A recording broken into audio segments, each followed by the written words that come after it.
This is 2 Minutes Together, a ministry of Central Lutheran Church, Eugene, Oregon. I'm Pastor Ben.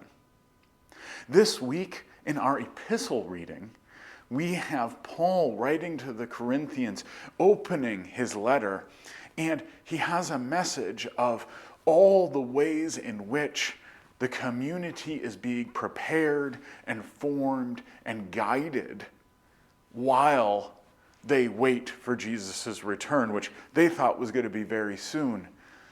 And Paul's message is, God is faithful. Later on in the letter, we're going to discuss and find out that Paul is absolutely frustrated with this community for all the ways they are going wrong. The opening said all these things you might lack. Well, it turned out they were lacking a whole lot of things. But his message, Paul's message that I want to focus on today, is that one phrase: God is faithful. That even though these Corinthians were at odds with one another, it was a church in conflict, God remained faithful. God was preparing them and leading them forward. And they might not understand how God was preparing them, how being in conflict with one another could possibly be moving them forward. But Paul's resonant message: God is and always will be faithful. Because God's action in the world isn't dependent on our action, but is God's action.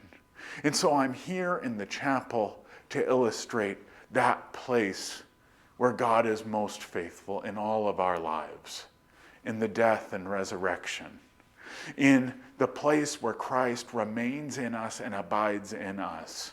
And sometimes we understand how God is acting in us, how God is forming us, and other times we really don't. But in it all, God is faithful. Sometimes we know, sometimes we don't know, but we can trust not in our own ability, but in God's, in the death and resurrection of Christ. God is for us and never against us. God remains faithful in every one of the trials you face every day of your life. This is 2 Minutes Together. I'm Pastor Ben.